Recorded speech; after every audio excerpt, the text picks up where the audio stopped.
Hi, everyone. Welcome to this edition of the show. This is Ink Her series, and this is part of we are doing interviews of 49 women, which is going to come out as a book. Why 49? Because 49.6% of the world is women. So we thought that's why we should interview 49 amazing women from across disciplines who are changing the game in their own way. And today we have with us Soumya Rajan, and we'll have a fun story and something that we have not covered so far, something totally interesting in the finance field. So we'll learn something new today about a new field. Not new field. The field is very familiar to Soumya, but new to us. So we'll learn a lot about it. So Soumya, welcome to the show. Thank you And so much, Lakshmi. Thank you. yeah. And, one of the things I have to ask, I know that both you and your husband, you spent COVID with your parents as well as his parents together. Now, between the two parents, I think they've produced five children who are like anything but overachievers, I think. So I think I have to have an interview with the both sets of parents as to what did you do? Because in your case, you have a twin sister, and she's teaches in Cambridge, and and we'll go through your career. And from your husband's side, two sons and a daughter who are all, your husband who was working with Mr. Tata, and his siblings who are also equally accomplished. So I think maybe it's a family of underachievers in both sides. So I think someday we have to have both of your parents on the show to say what they did. But that's a great place to start from, is to say you and your sister obviously have no limits in mind when you go out there and do things. So tell me a little bit about your parents, a little bit about your upbringing, as to what is it that they taught you that made you who you are. Of course, as Mm. a parent, I give all the credit to the parents. So, Yeah, I I give a lot of credit to my parents too, yeah, Lakshmi. So thank you, of course, for having me on the show. And I yeah. think our environment at home was a very loving environment. Was warm. It was a nuclear family. There was just my mom, dad, and my twin sister and me. My father and mother were both bankers with State Bank of India. My mother was the fifth lady probationary officer of State Bank of India way back in the 60s. Her Mhm, own parents sent her off to uh, far flung, distant branches of State Bank of India when she was training. mhm, So, in that sense, I always grew up with a working mother. mhm, So, saw someone who was trying to balance both work as well as a home. And given that both my parents were bankers, it was also a job where my parents were constantly getting transferred. So yeah. we never stayed in one place very long.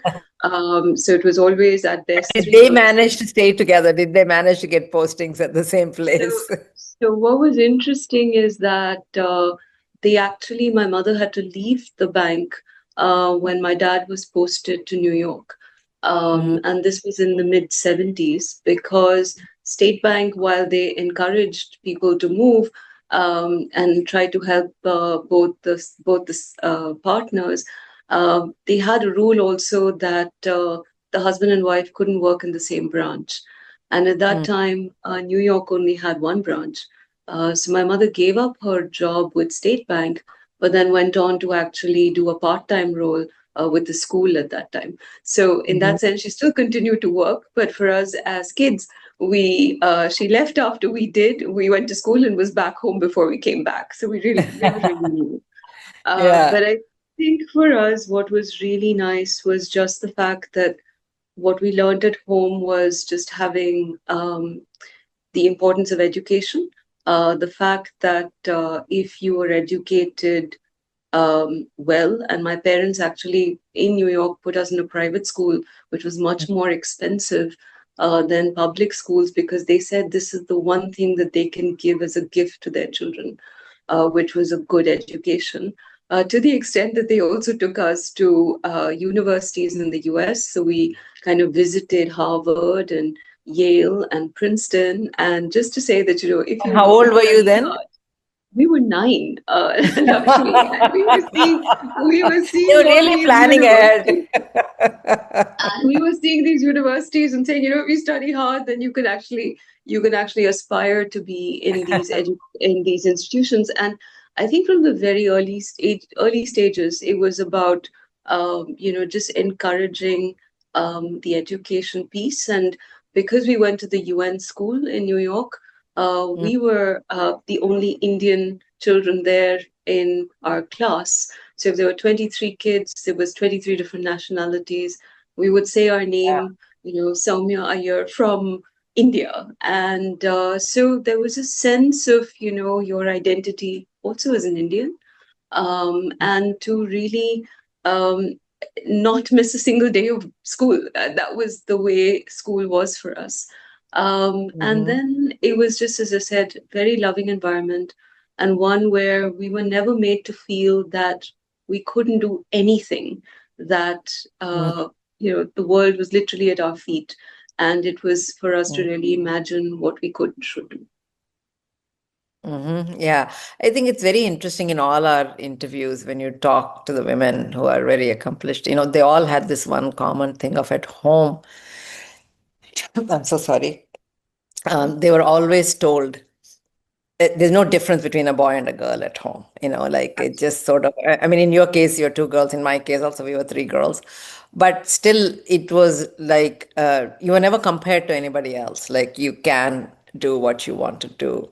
And you also come from, I mean, not just your parents. I mean, you come from a family that's, very renowned in India for education. I mean, Sarvepalli Radhakrishnan, you're a descendant of Sarvepalli Radhakrishnan, who was, one of our leaders, the first leaders of India. And the Teachers' Day was created to honor him. So, do you have any memories of him or his stories or anything at all? Because probably you weren't even born at that time. So, We were born we were just about, he passed away when we were about 6 years old. So, yeah, to that extent, really I mean, don't have memories of him, which I think we would have loved to have yeah, had now.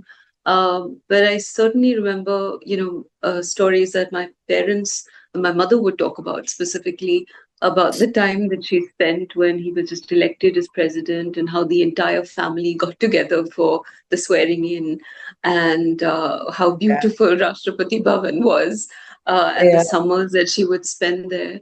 But I Mhm. think more than anything else, the fact that, the importance of education, again, Lakshmi, that, again, my great grandfather had very, very humble beginnings. Yeah, right. But he realized that it was the power of education that transformed families. And for him, educating the woman was very important, because he Mm-hmm. would always say, if you educate a woman, you educate the family. If you educate a man, you only educate the individual. Right, So right. he himself had five daughters and a son. And my own grandmother was an MA in history from Presidency College in Chennai. And she completed her degrees after she got married. So, to Mm-hmm. that extent, the importance of education at every stage was absolutely paramount. But Right. of course, it also means that we have a legacy to live up to. I Correct. think, I Correct. mean, it, Yeah. it comes with the responsibility also. Yeah. Perhaps when you spoke about the fact that, why is it that, maybe the family I married into and the family that I'm from, you feel a certain privilege that you've been given, and Yeah. that you have one life to make an impact, and Mm-hmm. you should do that in whichever way you can. Mm-hmm. And when you studied, you went to Oxford, which is where you met Mukund. I mean, after your parents showed you all these universities in America, you didn't go to America. What happened? How did you end up in Oxford?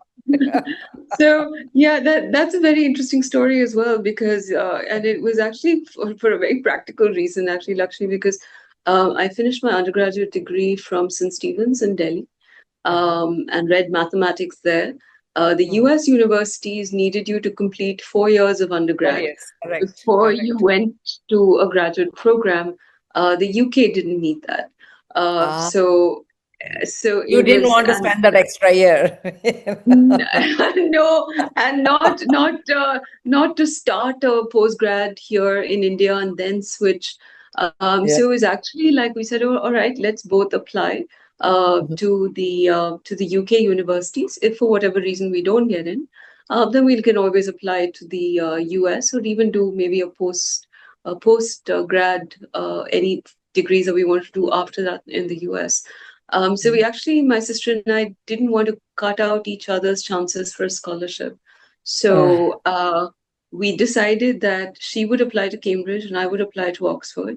And the reason uh-huh. she applied to Cambridge was because Cambridge had the economics tripos and had a Uh, single degree in economics, which she was keen to do. Whereas mhm. Oxford always had a program which was what was very popularly known as the PPE, or Politics, Philosophy, and Economics, which was Okay, three subjects. And she said, no, I want to do only economics. So it was kind okay. of like, default, okay, fine, you apply to Cambridge, I'll apply to Oxford. And that's really our story. And we didn't want But to you cut both out got each in. other. Oh my And God, your I was just sister is thinking, still at Cambridge, and right? she still came in, and I was just thinking, I asked my mother in subsequent years, I said, what kind of a risk did you take? What I happened know. if one of us did not get into where we wanted to go? Yeah. But that's where I also feel there is So is that the only university you applied to? Like you just applied to only Oxford? one. I just applied to Wow. Oxford. That's the only one I did. So I mean, I think in today's day and age, one would never do something like that. But Yeah. I Yeah. think career choices, what we did was less complicated, Lakshmi, 30 years Mhm. ago than Yeah, that's perhaps true. what it is today. It's Yeah. 35 years since I went, so much less complicated. I think for today's generation, much tougher. I always say all the schools I got into then, I would never get into any of them today. It's just I would say the same. I would say the same. it's so Um, fierce. My God, there's no way I can go to the same places I went to now. I can. Um, Now, one of the things I always say when I talk to younger people is that the one decision that's going to make or break your future, your happiness is who you choose to marry. If you choose to marry, you don't have to be married, but if you choose to marry, it's a very important decision. So you met Mukund in Oxford and you're still married, so obviously something worked. So what is it? I mean, what went into how did you pick a partner saying this is the person I want to marry? Apart from him being a very nice person, but how do you know this is the person you wanted to marry? I I don't think you really know, Lakshmi. I think, and so I was 21 when I met Mukund, and he was 23. Yeah. So we were both fairly young. I literally feel as if we've literally grown up together now. We just Right. celebrated Yeah. our 30th anniversary last year, and Oh, wow. yeah, no, it's time has just flown. But I Yeah. do think that what really, I think both of us had a very similar set of values, and Mm, ultimately that is perhaps what perhaps attracted us to each other as well. We mhm. also had similar backgrounds in the sense that Mukund's father was with the research and analysis wing. Had studied overseas in different stints. I had also had stints overseas with my parents. So I just think that, and State Bank of India is almost like quasi government, the way you look at Yeah. it. So it was very similar backgrounds. Mhm. Having done stints overseas and just very similar value systems. And I think that was perhaps what attracted us to each other. And Mhm. then it's just been, we've just grown together, both as Yeah. professionals and as individuals. And I think that's what really makes for Yeah. a nice partnership. And Mhm. more than anything else, all the different things I've done in my career, having that supportive husband and family has been the mainstay of, that's always been something I know I never have to question or doubt. it then Mm-hmm. allows me to build everything from a good place. Mm-hmm. So, to your point, Lakshmi, cannot Yeah. underemphasize the importance of that one decision, Right. Yeah. which can then Yeah. help you be either the platform on which you just go on to do everything in the world that you've dreamed, or it just becomes, Yeah. the millstone. So Correct. choose Yeah. wisely, whoever, Right. Yeah. or don't choose at all. I know, because Yeah, my dad would always say, staying single is better than marrying the wrong person. exactly. Like I he would always completely say agree. that. It's like, Completely and agree. we actually underestimate that. I think, in fact, after going through it, dating, going out, all these kinds of stuff, I used to say the Indian arranged marriage is actually a fantastic system. Like there's a lot of background checking done, and then you meet and see if it works. Because when you're together for a long time, it's all these little things of your language, your food, the way you live. All these things matter so much more than the stuff you think, oh, our eyes met across the room and we fell in love, kind of stuff. I always say it's not a chemistry lesson, it's a business decision. Like it's Though, sort though of, I, though I will definitely say my parents were very relieved because they said, they themselves had met and married. So my yeah, mother said, I don't think I would have been able to find spouses for me and my sister. So she was very relieved when both of us found our own found it on partners your own.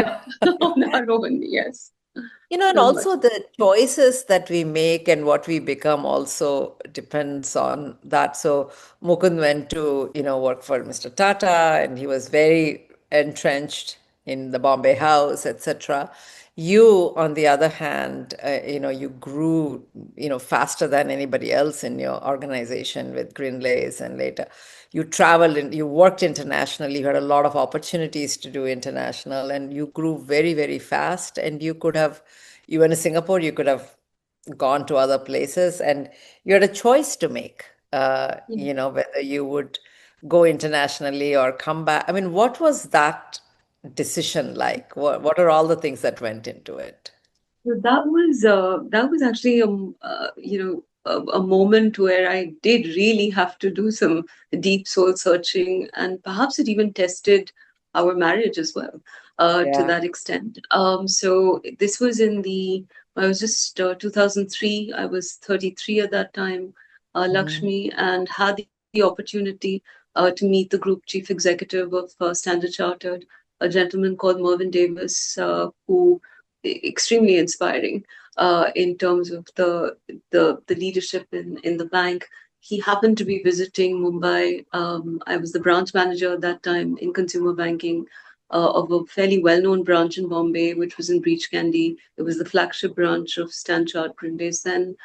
And Hmm. he visited. We spent about half an hour, and within that half an hour, there was a nice chemistry that I kind of developed with Mervyn. And Yeah. he was in touch with me a few weeks later, invited me for a business leadership meeting in Kuala Lumpur, where a bunch of senior leaders were there. And at that, I suddenly received opportunities to work in different parts of the bank internationally. And they said, you should take your career international. For me, that came as a bit of a shock because here I was having a very peaceful, quiet life, leading a branch in suburban Bombay. And then suddenly they say, take your career internationally.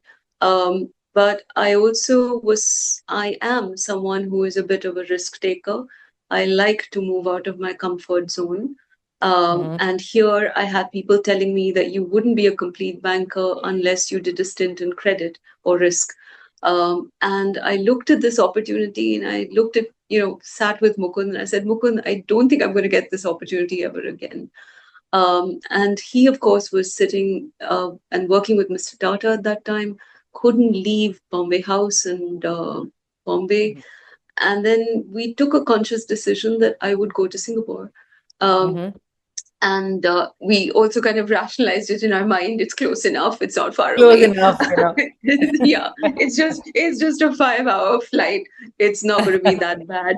I can tell you, in the 2 years that I was there, we spent all our money flying back and forth. Flying back and Um, forth. Yes. because we ended up doing that. I, of course, had loads of relatives come and visit me in Singapore because they said, "Oh, she's all alone, so let's go see Singapore." So, but Yeah. it was actually a stint that was very important for me professionally, and I think Mhm. Mukund knew that and realized that I should never have any regrets. Mhm. And that's when took the plunge, went to Singapore. That was transformational because a lot of the people that I subsequently met in that phase of my life Mhm. subsequently went on to be very important mentors, and other things that I did in my career all kind of come back to those 2 years when I just had the exposure to a very different set of people and as well as opportunities. Yeah. So very key part of my life. There's something you said I want to underscore is you talked about the chemistry you had with Mervyn.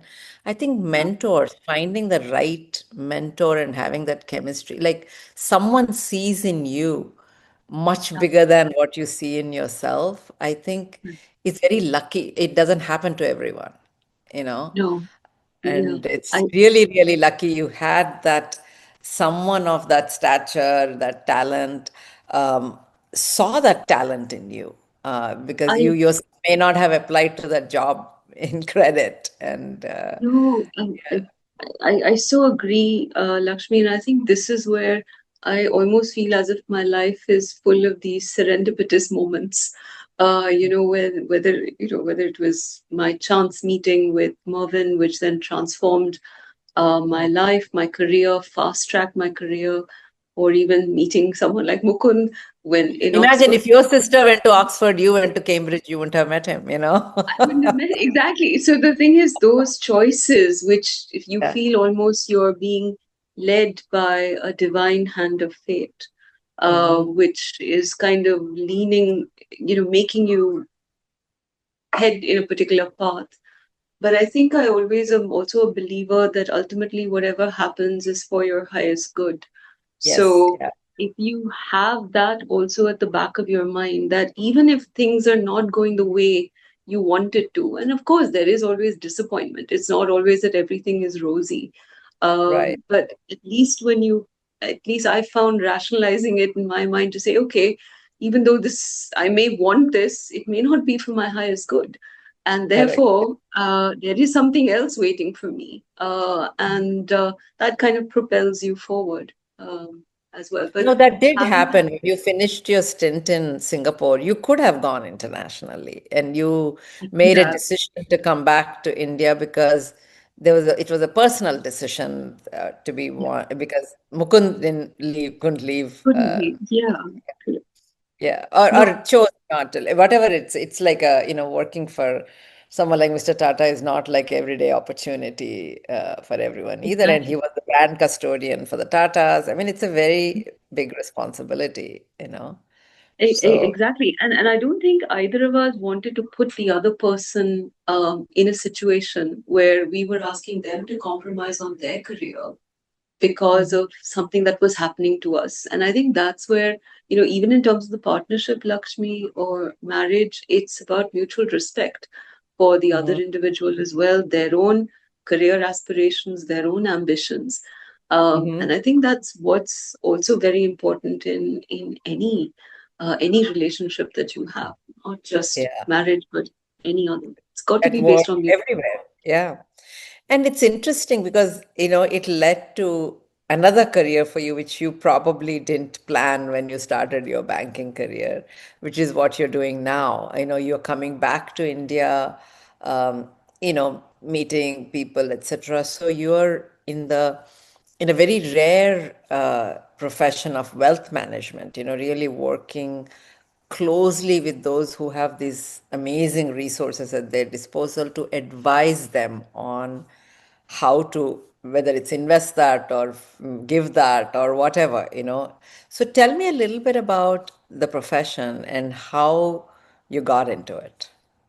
So that's, I think, like all individuals, for me, it was the classic case of I turned 40. I felt as if I was having a kind of, I won't say midlife crisis, but I was doing a lot of introspection Yeah. because, I was to the point that you made.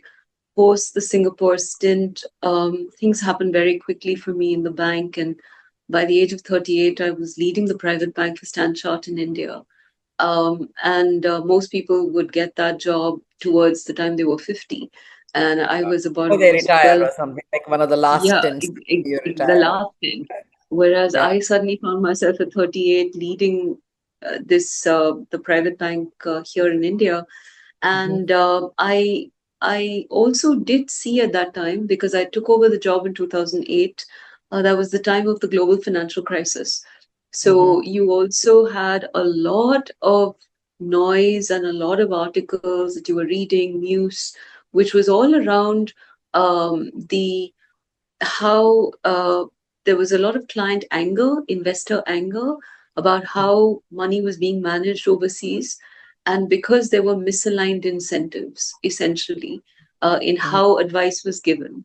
So when I was reading this and I was looking at all of this, and of course, because I'd also turned 40, I was thinking, where is this all going? Where is this career going? I've done the Hmm. international stint, I've come back to India. There may be only two, three jobs in Standard Chartered that I could do after this. I still feel as if I've got 25, 30 years of, experience that I Hmm. can give to financial services. And that's when I said, okay, maybe this is the time for me to put into practice the business idea I had, which was that given these misaligned incentives that you're seeing in the wealth management space, is there an opportunity to create a business and create a company which was sitting on the client side so that you were completely aligned with the client? So, to just become a little bit more technical here, in India, wealth management, you have the distribution business model and you've got an advisory business model. In the distribution business model, you get paid by the product manufacturer for whatever products you place in a client's portfolio. Client doesn't pay you anything. So you Hmm. could be receiving, 5%, 8%, 2% on a product, which you would place in a client's portfolio. But ultimately, if you want to make your life easier, you'll obviously sell the product that gives you more money from the product manufacturer. But Right. that is Necessarily not what's very right for the client. but that may not be right for the client, and the client could actually lose. Whereas I said, no, let's do the tougher one, which is advisory, which is to say, I will choose a product wherever that product is, but I will get paid only by the client. Hmm. So consciously said, give up the corporate career, say, not going to do this anymore, start out literally from ground zero all over again, Hmm. and then say, I'm going to build an advisory practice. Hmm. And that's how the journey for the last 15 years has been, Lakshmi, about just staying true to the mission to build India's largest registered investment advisory company. That is Hmm. what we are today. We currently manage around 50,000 crores in assets. And the Hmm. intent is to continue to build this because fundamentally it's the right thing for the client. Hmm. And it helps everyone sleep well at night. So Yeah. that's the intention and the model. Yeah. Harder, I can tell you the early days of building the company was fairly tough. Hmm. Um, I almost shut down the company a year after starting it because I just couldn't get the traction.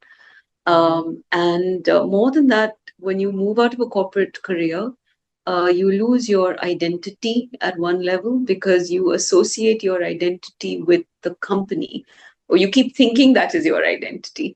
It's Correct. only later that you learn that your identity is actually you, your values, what you bring to a discussion or a conversation. Whereas when you're younger, you always think and you search and seek those titles. You seek that Right. I am head of the private bank or I am head of investment bank, or you seek that. It's natural because you're all trying to associate what you are like with your peers sitting in some other organization. Hmm. What you realize in later years that that really doesn't matter at all. It really is about Yeah. you as a person and what you're doing.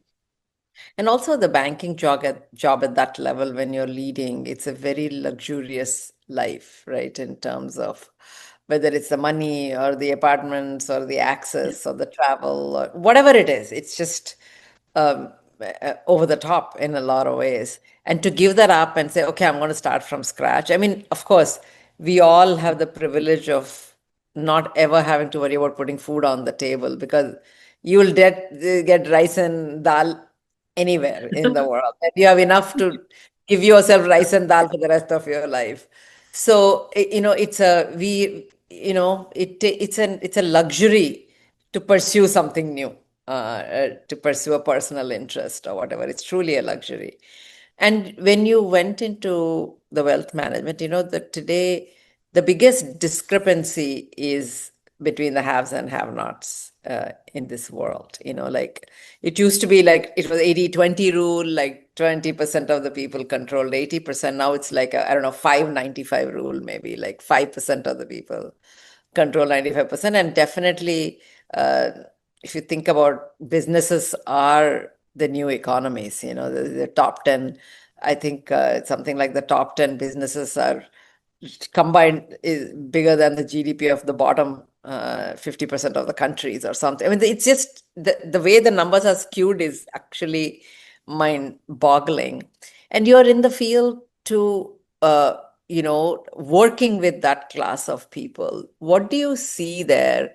I mean, in some ways, if this 5% behaves well in a way that is sharing and all that stuff, there is some hope. If they don't, there's no hope. So, what do you see? Because you are working with a very, uh, the privilege you're pretty much running the world, you know. So, yeah, so I mean, great question, Lakshmi. And I think this is something that I constantly think about, which is that in India, wealth is considerably skewed, and there's a lot of inequality. To the point that you made, the top 1% of India controls about 60% of the wealth. Hmm. So in that sense, uh, there is a there is a very small handful of people who are actually controlling many aspects of our lives. And this is where I feel that a lot of what we try to do at Waterfield is to educate people about the responsibility that also comes with their wealth. And that's Hmm. the responsibility. And that's where we look a little bit at the next gen, because we think that they are the stewards Yeah. of the wealth in future generations. And therefore, their knowing that they need to be responsible with their wealth is extremely important. But I Hmm. will say right now that India, a bulk of the wealth was always sitting in physical assets. So it was always sitting in promoter equity, or it was sitting in real estate, or sitting in gold, which is done exceedingly well, of course. But Hmm. it is really been in places which you couldn't really see the financialization of assets. Hmm. That trend has started to change. That trend over the last 10 years has changed because you had a vibrant private equity and venture ecosystem. You've Correct. had deeper capital markets. Today, our mutual fund industry is close to about $1 trillion. Uh, who would have thought that, even 10 years ago? So, to that extent, the change and the shift is perceptible. What Right. we want to do and see ourselves do is to make Indians move from being a country of savers to a country of investors. So, Hmm. when you move from savings to Hmm. investing, you then start creating wealth. When you Correct. start creating wealth and have that wealth, you can then have the next leg of the journey, which is what can you do for societal impact in Correct. terms of uplifting the others as well. So Hmm. we are in the very early stages of even that first phase, which is from save to invest. Correct. And for a scarcity economy, which is what India was, I mean, I remember a day when you didn't have the kind of choice that you have today, either in television or or fashion or Correct. wellness or even food. The kind of choices that we have today is dramatically different from what we had even when I returned. My parents came back from New York in the early 80s. I mean, I still remember maybe one Doordarshan channel and a Correct. Yeah. few uh, few programs that you could see, and now today you have OTT, and the choice is Yeah. tremendous. So that Right. journey that we've seen in other parts of consumption India, we're only Hmm. now beginning to see in the last 10 years in the financial services in India, which is Hmm. which I feel is this whole roadmap between save, invest, create wealth, give back to society. And that is a journey which I'm personally excited about. And that's where we sit. We sit in that journey to really work with families across this spectrum. And different families are at different points. So Correct, some of the correct. families that we're working with are already thinking philanthropy, societal good, setting up foundations. What can I do for Hmm. the underprivileged in so many different areas? There are Hmm. others who say that, I've just come into wealth right now. Let me solve for my material needs. I know, And I know. I will then think about philanthropy maybe 5 years later. But for Correct. us, I think it's about education and making sure that the next generation are really stewards for the wealth that they have. Absolutely, absolutely. I mean, I can't agree with you more, I think, and they're doing a probably much better job than we did in the past. I think in our generation, and which is after my and your generation, I think we have left so much of an imprint on this earth of all the things we've messed up. But the new generation really has a different perspective and understanding, because they know that if they don't take care of it, they'll get affected the Yeah. most.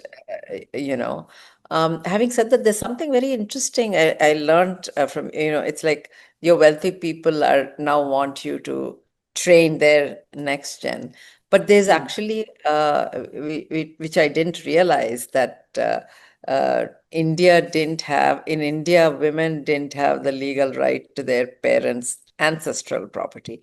Tell me a little bit about the law and what has it done in who the family wants to be training now. Yeah. No, that's again a great question, Lakshmi, because I think one of the things that we've seen or we have a mission in at Waterfield is around women and making sure that they have a comfortable relationship with money. So we Mm, have a program at Waterfield that actually works with women inheritors, women entrepreneurs, and women professionals. It's called Heritage. The mm, HER is for her. And oh, as mm, part of this program, we mm, actually said that we want to do three things. We want to look at financial literacy because mhm, all the women that we are working with are already financially independent. So someone mhm, they've already solved for that part of the equation. Where they mhm, are struggling right now is around, I have this money, how do I manage it? And that's where literacy becomes extremely important.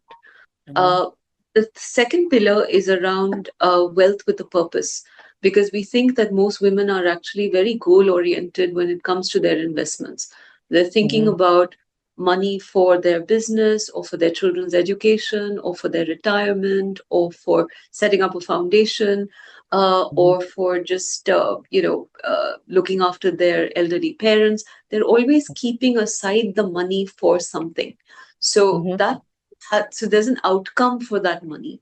How do we mhm, help them invest that money, keeping in mind that goal? And the third pillar around that was community, because we mhm. realized that most places in India have the old boys network, but you don't have the women's networks. And therefore, could Correct. this be a safe place and a safe harbor for women to talk to each other, like-minded women to come together? Mhm, But in the process of trying to work with families here, what we also saw is that when it came to financial literacy, we would go and we started this program thinking that, the men who are our clients, they will want their wives or spouses to actually sign up for this program. We were Yeah. really surprised when we went to these clients, male clients, men, and then they said, I'd really like my daughter and I'd really like my daughter in law to be educated in this program on financial literacy. This Mhm, was a huge eye opener for us because here we were programming this entire proposition to serve, men who we thought their wives needed to be educated, and it was coming from a place that women tend to live longer than men. They come to wealth quite late and they don't know how to manage it. So we were thinking on those lines. mhm, Completely surprised to hear, look, I'm ready to enroll my daughter and my daughter-in-law. And mhm, that, again, I think has been because, to the point you asked about the law, inheritance laws really, through the Hindu Succession Act for women, really meant that they could inherit money from their the ancestral money that their fathers inherited. They had an equal share in that, and that Mm. happened only in 2005. Now that's only 20 Wow. years ago. So Right. it's Yeah. not been as if it's been there for the last 100 years. It's just been there for the last 20. So what you're Yeah. seeing now is that as and when that generation of male patriarchs and patriarchs are passing away, that Yeah. inherited money can equally be divided under Hindu succession through both Yeah. daughters and sons, which means Yeah. that women are inheriting more. Mhm. Our statistics, Lakshmi, say that women will control 30% of the wealth in India by 2030. Mm. So Okay. that Okay. will mean that they are the stewards of that money for the Correct. future. They think Mm. very differently from men when it comes to investing. So Right. Right. when you look at the outcomes or the stewardship that they will bring to Hmm. areas that matter, like climate, like health, like education, I think Hmm. you will see quite a difference in the next 15, 20 years, because these are women who are going to be controlling fairly large swaths of capital, which they will Hmm. direct to better societal outcomes. That's my view and Right. feeling over the Yeah. next 15. Yeah. And it is very interesting that they want their daughters-in-law to go Yeah. through it also. They are not just saying my daughters, No, because they're all accepting that these people will yes, inherit the money. So will it's better inherit. for them to know To uh, exactly. Let's what have them it's. included right from day one rather than waiting for, things to break apart. Though of course I will also say uh, a lot of families also are quite concerned around just having the right structures as well, Lakshmi, around Mhm. succession, because they want to avoid conflict. Mhm. That's because ultimately, they have the saying shirt sleeves to shirt sleeves in three generations. Right. So they want to make sure that, that gets passed down correctly. And people and the next generation actually are aware of their responsibility as stewards and good stewards. Mm-hmm, mm-hmm. Yeah. And because I'd like to take some questions, that's why I had my glasses on. Let me read some questions that have come. Um, there's a couple of them. One is, did you ever feel that you had to sound smarter or tougher just to be taken seriously in finance? Says she struggles with that sometimes. Uh, no. And the reason I say no is that I think in any profession to do well, it's about competency. Yeah. So it's really more about knowing your subject very well. And I Mm-hmm. always go with this motto, you are a student for life. So the Correct. learning never stops. So Correct. if you have to be good in your field and people have to take you seriously for what you do, you've got Mm-hmm. to know your subject very well. I won't say one had to actually put it across in a more aggressive manner. I Yeah. always like to use the word assertive. I think it's a much stronger Yes. word than aggressive. And if women can get that right, then I think they already have a set of natural strengths as women, which they must Correct. play to. Mm-hmm. You don't have to be someone who you're not. And I think one of the first leadership lessons one always learns is authenticity. Correct. So without that, it's don't be someone who you're not. Correct, correct, yeah. And then when you were building Waterfield, were there days you thought, "Am I really cut out for this?" What helped you keep going on in those days, if you ever Uh, went? oh my goodness, every entrepreneur goes through it. There Yeah, is I think even now there are days when I'll ask myself, "Am I doing the right thing?" yeah. Because you're always your ambition always increases because you Mm-hmm, realize that you can do more. Should you do more? Can you have a wider societal impact? So mm-hmm. that then means that you have to make choices. So my Yeah. sense is that yes, absolutely, many days when it was, as I said, I almost shut the company in the first year. Mm-hmm, Subsequently, I've done 4 rounds of funding for Waterfield, At every Mhm. stage, that's taken so much out of me because you've got to convince about Yeah. investors. Plus, you've Hmm. also got to think about their exits as well. So Correct. Yeah. it's very it can really bog you down because I've Yeah. probably had more people say no to me than yes to me. But Yeah. the initial training of that actually happened in credit, where, Mm. when I was doing credit, one of the first lessons you learn is that you have to be able to say no. So I've been Yeah. in that position where I have said no. So when somebody else is saying no, I realize Correct. that it's not personal. It's Right. just not for them at this point, at this time. Correct. So Correct. Yeah. I think being able to separate out that, I think as women, we take things very personally. At least for me, Lakshmi, that was the Right. case. Right. Hmm. If a client complained, I would take it very personally. I then had to Right. start learning to separate out what is professional and what is personal. Hmm. And, professional, we do take our knocks. So Correct. Correct. um, Yeah. it's So part of that, learning.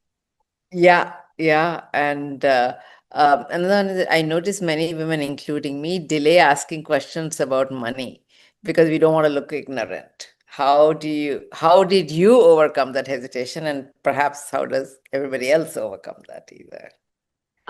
I think maybe easier for me being in the banking field. So you were always constantly exposed to finance, and being in Bombay, we were also exposed to the stock market. Hmm. Some of the early investments that I made, I remember with I think 5,000 rupees and 10,000 rupees, I invested into the IPOs of HDFC Bank, Yeah, ICICI Bank. uh, I also remember early lessons that, people would give you a stock tip and you would yeah. then say, okay, let me buy this stock. I then realized subsequently, bad decision. You should never go on tips of other people. Do your research, do your homework, Mhm, and then make an investment. But it's also about starting early and starting small. mhm. I think most times women tend to think that they have to wait to have a certain size of corpus before which they can either go to an advisor or even start investing. I would Correct. actually say that 5,000 rupees or 10,000 rupees today, so much of what we see even in mutual funds is just SIPs, systematic investment plans. Those are great ways to just start your investing journey. Don't wait for the large sum. Start Right. small. Anything that you can save, do Yeah, it now. yeah. And it's just the habit of saving. I think that's and saving and investing. Save Correct. and then invest. So that is a habit that women must encourage. I Yeah. would say don't delay. There's Hmm. never a perfect moment, and it's also never about timing the market. So, do you Right. Yeah. structurally believe in India as a story over the next 5 or 10 years? Then Hmm. absolutely invest in blue chip stocks Hmm. or mutual Yeah. funds that buy large cap stocks. Hmm. Hmm. And Yeah. then The don't rest look at is it all. Yeah. and don't Right. look at it Yeah. every day. Don't look Correct. at it every day. Just remember that this is the power of compounding over time. Yeah. So Yeah. Yeah. just Exactly. it's a Exactly. Yeah. habit. It's a Hmm. habit. Yeah. I think that's the thing is once you establish a habit, we are addicted to that habit, both good and bad. If you run Exactly. every day, if you don't run for 2 days, you feel totally out of whack. So you've Correct. conditioned your body to think Exactly. that way. Exactly. Yeah, yeah, Exactly. yeah, But yeah, start small. Start small yeah, is my, and you'll yeah, be surprised at how it compounds. yeah. And one of the previous question was about when you feel that, oh my God, what's happening? Why did I do this? Should I shut down? That kind of stuff when you're thinking. What brings you out of it? Is it a memory, a story, a quote, a person, yourself, a conversation you have with yourself? Like, what is the process that gets you out of it? The process. So I love listening to music. So I Yeah, probably just listen to some favorite track that I have to just kind yeah, of, take a deep breath, calm down. It's not life and death. It's just Yeah. to rationalize, it's about rationalizing stuff. But Correct. deep down Yeah. inside, Lakshmi, if you want to be an entrepreneur, you've got to Mhm. have enormous self-belief. Mhm. I don't think if you don't have that reserves in you to say that even on the bad days, I'm going to pull myself out of it. And I think Right. even pulling yourself out of it is all in the mind. Right. It's ultimately the demons in your head. So Right. it's really calming those demons in some sense and say, I will get through this. I am going to build, and I keep telling myself, I'm going to build a great company. I'm going to build a great global company. So Yeah. I then say that that's my North Star. So if I'm going Yeah. to say that's going to happen, of course, I'm going to have good and bad days in between. But ultimately, what is my aim? To build a great global company. And then I'll add, okay, it is to be respected, well respected by my peers, loved by my clients, employees love being here. And then you add all those elements and then you say, okay, I'm really doing something that's making a difference. So keep Mhm. going back to why you started the business. I think if Right. you go back there, you'll then remember the source that gave you joy. And if you Mhm. find and keep going back to the source that gave you joy, you'll be able to go through any difficult day. So that's So from then I me. have to ask you the question, what is your favorite music track? What kind of music do Oh you gosh. Oh goodness. like? I love I'm a Western music fan. I go back, different playlists which I love things like ABBA, Carpenters, my generation. Right. Yeah. But just easy Yeah. listening, things that, put me in a Yeah. good place. Yeah. There was a time when Mukund could not understand why I liked BTS, the Korean band. Yeah. Right. I said, look, I really like their music. It's very peppy. It's just gets you going. So No Led Zeppelin or hard rock for you? no, No. no, no, no, no, no, no, no, no, none of Yeah. that. More the melody and tunes and just beat and rhythm, which I love. You Yeah. know, when you said ABBA, so when I was growing up, not growing up, when I was young, the ABBA movie came out, and I remember stood in line, like a long line I saw the movie like twice or something like that. And then when I came to US, one of the first movies I saw was Stop Making Sense, which is a phenomenal concert Right. movie about, talking heads. And those movies, they just stayed with me, like in terms of they're just so influential, like I saw the Mamma Mia movie, the play. I mean, I love ABBA even ABBA, now. yeah. And of course, all my my friends who are very different kind of taste. Like, I can't believe you like ABBA. And I'm like, of course I love it. I know, I know. Yeah.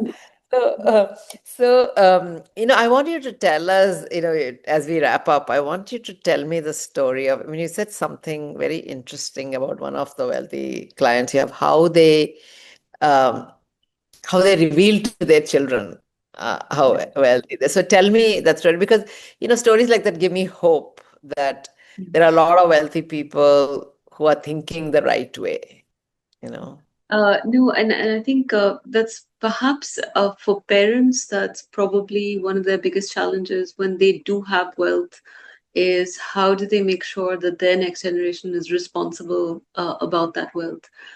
We found a particularly good place where they start, and advice that we've given to them is really to look at philanthropy, because that's really where you can families feel that they can educate their next generation about how the power of capital can actually do good for society. So I Mm-hmm. remember we had this family which just came and met us last week. We had about 8 people in the room, which the two founders, their spouses, and their kids who were in the age group of 20 to 30. And all these years, they had never told their kids about what was the size of their wealth because they were always worried that it would kind of corrupt the kids. And so when they all sat around the room, and then we took them through, what the wealth actually was and how it was being channelized through philanthropy and what that was doing. And this was specifically in the area of healthcare. There was this sense of purpose. There was also this sense you could see in the next gen's eyes, pride, that, they were and could be part of something that could be transformative, and their role in how they had to be good stewards of this wealth so that it could multiply in the next 5-10 years, so that if today it was a corpus of X, it could become, let's say, 5X in the course of the next many years. So we saw that for next generation, philanthropy becomes such a good place for them to really start understanding their role. But I think if I had to give leave, and what we also shared with the next generation is that, they they are stewards, so they need to look at this multi-generationally. They also need to think of their own financial literacy to move to financial judgment. Mhm. And literacy is fine, but it's important that they have the judgment as well. So, in by judgment, I mean, Lakshmi, that you can't say that I know the returns of the portfolio. I have to also understand what are the risks to give me those returns. So you want to make sure that they understand why you're putting your capital somewhere. The other is that they must use their capital for agency. I do feel that for a lot of next generation, and it's not just inherited wealth, it's even wealth that you're creating. How Mhm. are you using that capital? What is the agency that you have for that capital? So Mhm. it's not, people shouldn't worry about the loss of the principle. It's about the loss of the agency, which Yeah. I think any next generation needs to be much, much more conscious of. Because if Mhm. they can direct that capital in the right way, then, and it can have a multiplier effect, then that's so Mhm. much more powerful than whether I've lost the capital or I've made the capital. Um, Right. Right. and I think By agency, do you mean their ability to make a difference, impact out there? direct to direct the capital, Correct. because if you just leave it with somebody else, right, to say, okay, fine, you go manage the capital, and this is really where I think women can play a role. They shouldn't say that, I, because it's convenient for me to give it to my brother or my father or my spouse, I will just let them handle the money. It's more Yeah. about their own agency to say this money can be directed in a particular place, for a better outcome. It could be a better Yeah. societal outcome. So use the power of that agency, which you have. And Yeah. this is true for anyone, whether it's next generation women, anyone who's not right now comfortable with money. They can Mhm. play a role, but that comes through education. So, can the literacy become financial judgment? Can inheritance or creation of wealth become agency? Can you then, and particularly for next gen of family businesses, it's always asking the question of, am I different from my inherited wealth? So people then Right. shouldn't start saying that, what is my independent identity? So these are things that we feel, at least when we're working with next generation, these are the questions they need to ask. And they can be very responsible stewards Mm-hmm. for the future. So you wanted to be successful internationally. So do you have plans to go global, or is there enough and more to do, or what are your plans for the future? And so there's enough and more to do in India for sure. We've recently opened our first offshore office in Dubai. Mm-hmm. We've just done that a few months ago. But the Mm-hmm. intent really, Lakshmi, is that we would rather help, let's say, domestic Indians as they look to create offshore portfolios. Mm-hmm. Dubai becomes one extension. It can help serve, let's say, clients who want to look at India as an allocation. But the intent really is, there's so much to do in India. There is enough and more There is, here in. with enough And variety, I would yeah, say. and I think it could also be a really interesting career choice, because I think one of the things that the industry really grapples with today is the lack of talent. Because to be able to advise means that you've got to be certified, but it could also be a very interesting career choice for women as well. I think some of the best private bankers, relationship managers are women. They Yeah, just so it's a lovely career choice, particularly where India is actually at in terms of its growth, the need for advisors. I do feel that I would love to see more women come into this if yeah, they can get over that first fear of finance and correct. just realize that it's much more than that. There are so Mhm. many paths to wealth management. It's just not about investments. It's about family governance. It's about philanthropy. It's about, helping people with their tax. It's much broader than what a lot of women may naturally think, oh, it's numbers and finance and I can't do it.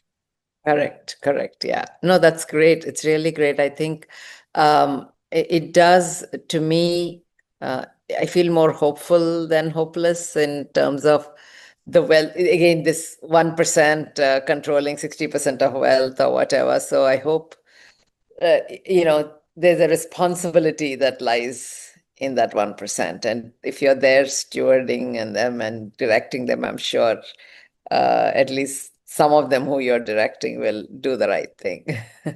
So Yes. Yeah. great. Thank you so much for your time. And I really want to thank everybody for your questions and for being here. So look her up. There's so much more to learn about all her accomplishments and future plans, etc. So thank you so much for your time, and thanks everybody for listening. And more in the future. You never know what'll come from Waterfield. So Thank you so much, Lakshmi. It was such a pleasure talking to you today. Thank you. thanks a lot. Bye, Right. everybody.